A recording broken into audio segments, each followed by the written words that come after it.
Baik, bismillahirrahmanirrahim. Assalamualaikum warahmatullahi wabarakatuh. Selamat datang di perkuliahan perilaku keorganisasian. Kita mulai perkuliahan kita.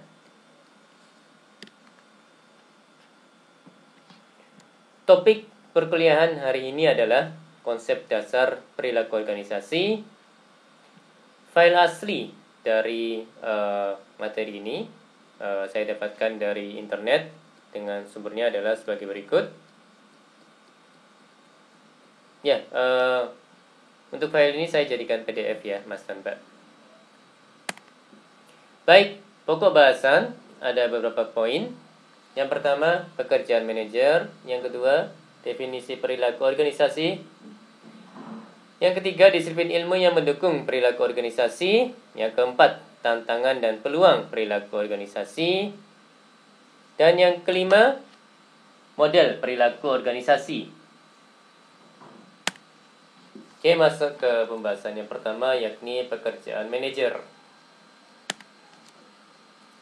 Manajer atau administrator adalah individu yang mencapai tujuan melalui orang lain. Aktivitas-aktivitas yang dilakukan oleh seorang manajer adalah diantaranya membuat keputusan, mengalokasikan sumber daya, dan mengatur aktivitas bawahan untuk mencapai tujuan. Oke, Mas dan Mbak bisa melihat di slide ini. Manajer atau administrator bekerja pada organisasi. Organisasi adalah sebuah unit sosial yang dikoordinasi secara sadar, terdiri atas 2 orang atau lebih, dan berfungsi dalam suatu dasar yang relatif terus-menerus guna mencapai satu atau serangkaian tujuan bersama. Oke, jika dilihat dari pendekatan fungsi, manajer memiliki tugas planning, organizing, leading, dan controlling. Planning adalah proses yang meliputi pendefinisian tujuan suatu organisasi, penentuan strategi keseluruhan untuk mencapai tujuan tersebut, dan pengembangan serangkaian rencana komprehensif untuk menggabung dan mengordinasi berbagai aktivitas. Sedangkan organizing adalah proses yang meliputi penentuan tugas yang harus dikerjakan, siapa yang mengerjakan tugas tersebut, bagaimana tugas tersebut dikelompokkan, siapa melapor kepada siapa, dan di mana keputusan-keputusan dibuat. Oke. Sedangkan leading adalah proses yang mencakup pemberian motivasi kepada karyawan, mengatur aktivitas individu lain, memilih saluran komunikasi yang paling efektif, dan penyelesaian konflik. Sedangkan controlling adalah memantau aktivitas untuk memastikan aktivitas tersebut diselesaikan seperti yang telah direncanakan dan membetulkan penyimpangan-penyimpangan yang signifikan. Oke, jika dilihat dari pendekatan peran manajerial Mintzberg, manajer memiliki 3 pekerjaan, ya. Interpersonal, informasional, dan decisional. Semoga saya nggak salah. Ya, untuk yang interpersonal itu ada figurehead, tokoh utama, ada leader, kepemimpinan, ada liaison, penghubung. Sedangkan informasional ada monitor, pemantau, diseminator, penyebar, dan juga spokesperson, juru bicara. Sedangkan untuk poin decisional, jika di breakdown ada subpoint entrepreneur, kewirausahaan, disturbance handler, penyelesai masalah, resource allocator, pengalokasi sumber daya, dan negosiator atau negosiator. Ya, ini pembahasan lebih detail ya terkait dengan Mintzberg's managerial roles. untuk interpersonal, tadi di slide sebelum ini ada ya penjelasan yang lebih singkat ya, Mas dan Mbak. Jadi untuk interpersonal ada figurehead, leader, dan liaison. Nah, contohnya untuk leader adalah bertanggung jawab memotivasi dan mengarahkan karyawan. Untuk poin-poin lain, subpoin lain silakan dibaca sendiri. Sedangkan informasional, ya contohnya adalah spokesperson, yakni meneruskan informasi kepada orang luar mengenai rencana, kebijakan, tindakan, dan hasil organisasi, serta bertindak selaku ahli dalam industri organisasi. Untuk monitor dan diseminator, penjelasan lebih detailnya silakan dibaca sendiri. Untuk yang decisional, ada entrepreneur, disturbance handler, ada resource allocator, dan negotiator. Ya, contohnya untuk disturbance handler, bertanggung jawab atas tindakan korektif ketika organisasi menghadapi gangguan penting yang tidak terduga. Nah, untuk yang subpoin lain silakan dibaca sendiri. Oke. Pendekatan skill management, ada 3 skill di sini. Yang pertama, technical skills, adalah kemampuan menerapkan atau keterampilan khusus. Yang skill kedua adalah human skills, adalah kemampuan untuk bekerja sama, memahami, dan memotivasi orang lain, baik secara individual maupun dalam kelompok. Skill ketiga adalah conceptual skills, yakni kemampuan mental untuk menganalisis dan mendiagnosis situasi-situasi rumit. Oke. Masuk ke aktivitas manajerial yang sukses versus aktivitas manajerial yang efektif. Ya, menurut urutan kalau saya tidak salah. Jadi ada 4 aspek. Aspek pertama, traditional management, adalah membuat keputusan, merencanakan, dan mengendalikan. Sedangkan aspek kedua, communication, bertukar informasi rutin dan memproses pekerjaan tulis-menulis. Sedangkan aspek ketiga adalah human resource management, yakni memotivasi, mendisiplinkan, menangani konflik, menyusun kepegawaian, dan melatih. Aspek keempat adalah networking, yakni bersosialisasi, terlibat dalam aktivitas politik, dan berinteraksi dengan individu-individu luar. Nah, 4 aspek yang dibahas di slide sebelum ini itu dikelompokkan ya. Jadi ada beberapa kelompok. Jadi ada average managers, successful managers, dan effective managers.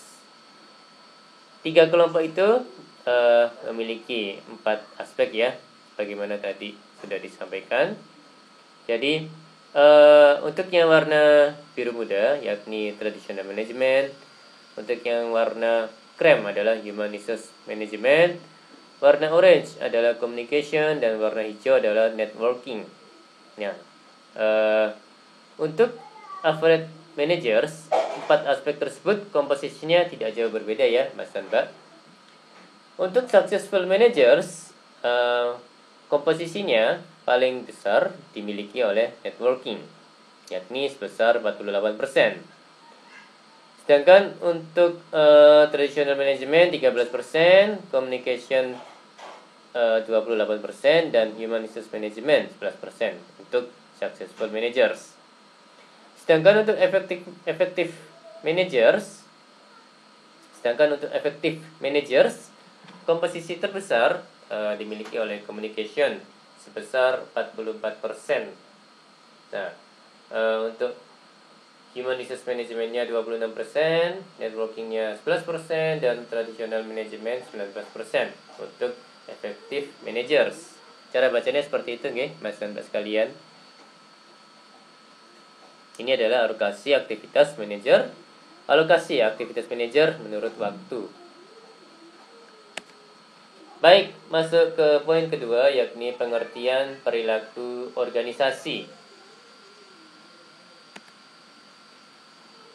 Perilaku organisasi adalah sebuah bidang studi yang menyelidiki pengaruh yang dimiliki oleh individu, kelompok, dan struktur terhadap perilaku dalam organisasi yang bertujuan menerapkan ilmu pengetahuan semacam ini guna meningkatkan efektivitas organisasi. Ya, dengan menggunakan grafik gitu ya, Mas dan Mbak, perilaku organisasi bisa dijelaskan. Jadi PS adalah bidang studi yang menyelidiki pengaruh individu, kelompok, dan struktur terhadap perilaku dalam organisasi guna meningkatkan efektivitas organisasi. Oke, masuk ke poin ketiga, yakni disiplin ilmu yang mendukung perilaku organisasi. Jadi ada beberapa disiplin ilmu yang mendukung perilaku organisasi. Ada psikologi, ada sosial psikologi, ada sosiologi, dan antropologi. Ya, selain ini silakan Mas dan Mbak membacanya sendiri. Oke, psikologi adalah ilmu pengetahuan yang berusaha mengukur, menjelaskan, dan terkadang mengubah perilaku manusia dan makhluk lain. Sosial psikologi adalah bidang dalam psikologi yang memadukan konsep dari psikologi dan sosiologi serta berfokus pada pengaruh seseorang terhadap orang lainnya.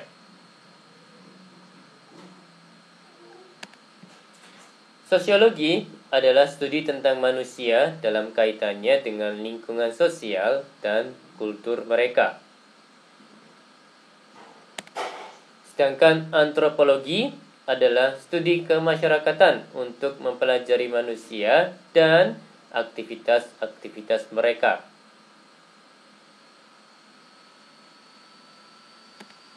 Oke, masuk ke poin berikutnya, yakni tantangan dan peluang perilaku organisasi. Ya, pembahasan yang pertama terkait dengan poin ini adalah merespon globalisasi. Jika di breakdown pembahasan ini, ada peningkatan penugasan ke luar negeri, bekerja dengan individu-individu dengan kultur yang berbeda, menanggulangi reaksi anti-kapitalisme, memantau perpindahan pekerjaan ke negara-negara yang mempunyai tenaga kerja berbiaya rendah, dan mengatur individu selama perang melawan teror berlangsung. Oke, berikutnya mengelola keragaman angkatan kerja. Ada menerima keragaman, ada perubahan demografi, dan ada implikasi untuk manajer adalah mengakui dan merespon perbedaan. Oke, berikutnya ada meningkatkan kualitas dan produktivitas. Ya, ada aspek quality management, UM, dan proses re-engineering. Oke, kemudian merespon kurangnya tenaga kerja.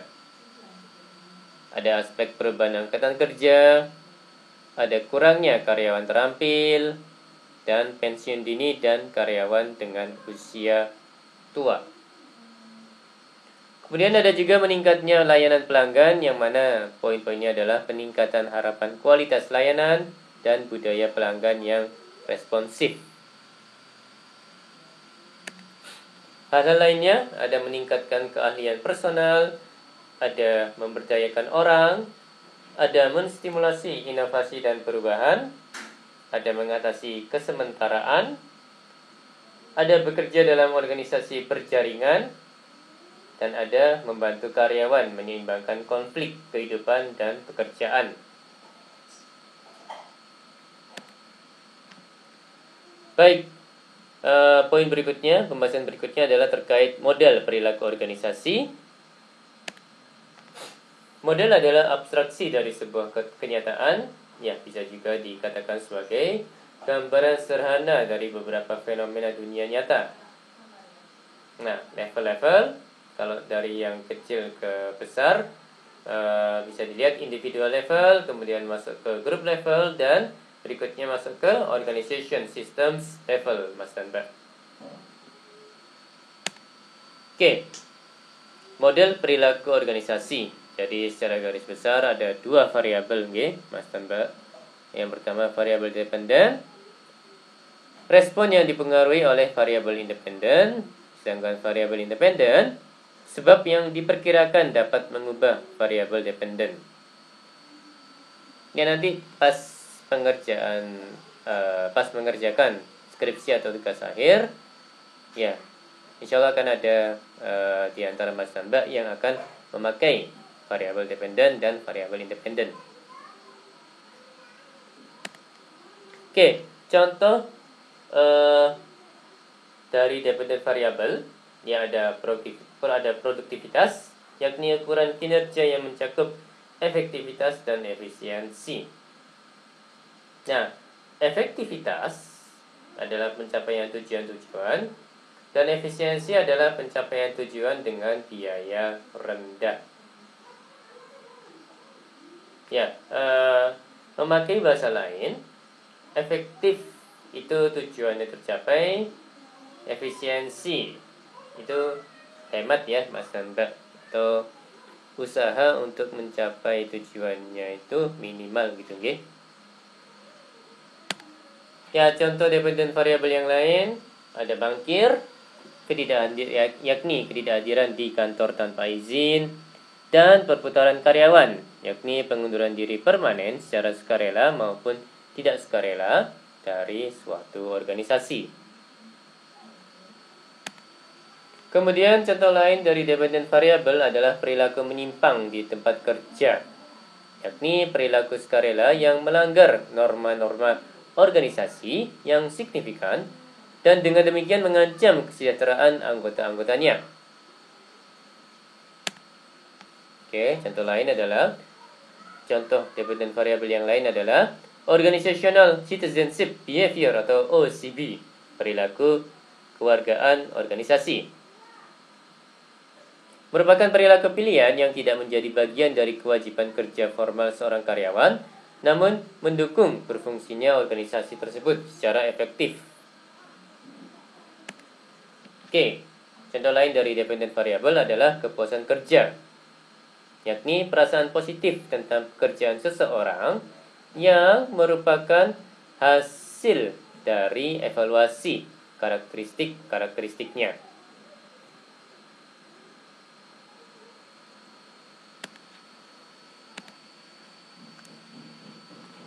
Baik, demikian perkuliahan hari ini.